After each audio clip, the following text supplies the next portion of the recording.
Welcome to Cunningham Piano. I'm Hugh Sung, And I'm Rich Galasini. and as you can see, we're in Cunningham Piano's world-famous piano restoration factory here in Germantown, just outside of Philadelphia, and we are sitting in front of a gorgeous new rebuild. So, Rich, tell us about this wonderful piano we're sitting in front of. Absolutely. You know, I wish that we had the time to make a video on every instrument that we're restored. Right now, I think we have 20 or 25 instruments Wow. in queue being worked on. But this one is very special, so I wanted to document it. Yeah, I mean, look at the scroll work on this piano. It's just beautiful. So this is a Steinway Upright, yeah? It is a Steinway Upright. How It is. old is this piano? Very good question. So what I did is I texted with our friend Michael Moore. Wait, Michael Moore. That sounds really familiar. He's not the movie maker, is he? No. Oh, I know. He's Franz Moore's son. Franz Yes, he Moore is. is actually world famous for having been Horowitz's piano technician. Well, that's true. And independent of his father, Michael is one of the directors at Steinway, the manufacturer. Okay, cool. So Steinway has the records from all of the instruments that they've manufactured since almost day one. So I was texting back and forth with Michael, and he let me know that this piano was finished on March 1st, 1882. Wow. Yeah. 1882. So this is a Model G, and this is really when the upright piano was coming into its own being. There were several manufacturers making some great instruments at this time, including Bechstein, Bösendorfer, and of course Steinway. So this piano is the first piano with a upright with 88 notes. This is a First model. with, okay. So before then they had fewer keys. Yes, Okay. 85 notes. Okay. So this is the Model G, the first one with 88 notes. It is the first upright model with a sostenuto pedal.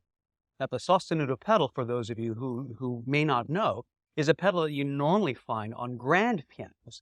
It's kind of like a sustain pedal that we usually use on the far right, but what you do is you play some notes, lock it in with that middle sostenuto pedal, and just those notes will continue to sustain while you do other things around the piano. You know, you can do different kinds of textures. You could even use the other pedal at the same time, but you can lock in those notes. Now, that feature, again, as I mentioned, is usually only in grand pianos.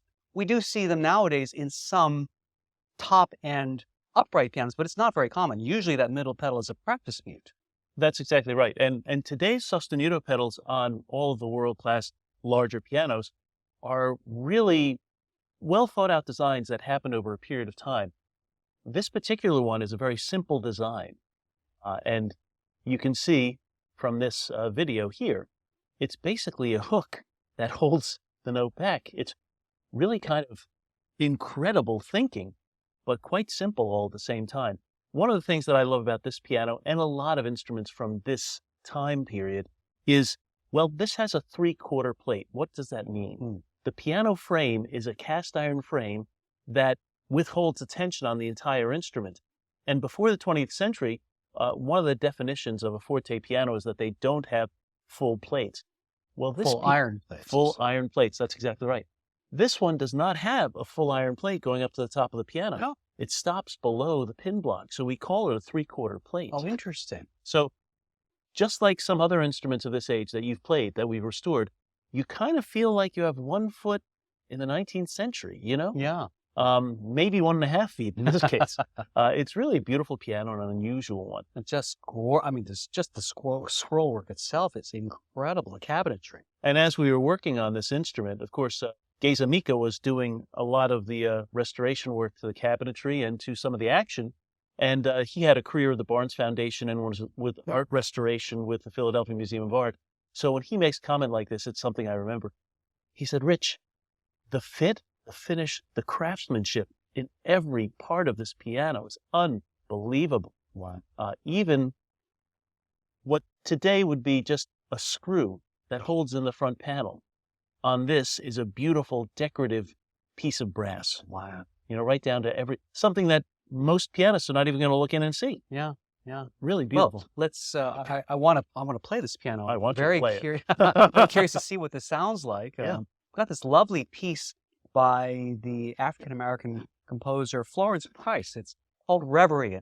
Let's see what this piece sounds like on this piano. It'll be beautiful. Thank you.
Hugh, you brought out all the warmth and nuance that this piano really has to offer. I think that's the key word, warmth. This is one of the warmest upright pianos I've ever played. In fact, if I sometimes I will say this with some of our upright pianos that they feels like you're playing a grand. I mean, this kind of literally does sound like a grand. There's a depth to the bass that you just don't find anymore in upright pianos. Well, that's true, but the volume level itself, I could tell you were bringing everything down, right? Your fortes were not as forte as I've heard you play. It's much well. This is a very subdued piece. It's very delicate, which I thought is great for this piano. I mean, one of the things I look for in a piano is not how loudly you can play it, but how delicately you can shape the notes. And again, the warmth of this piano made it easy to just sink into the dreamlike nature of this piece. Fantastic.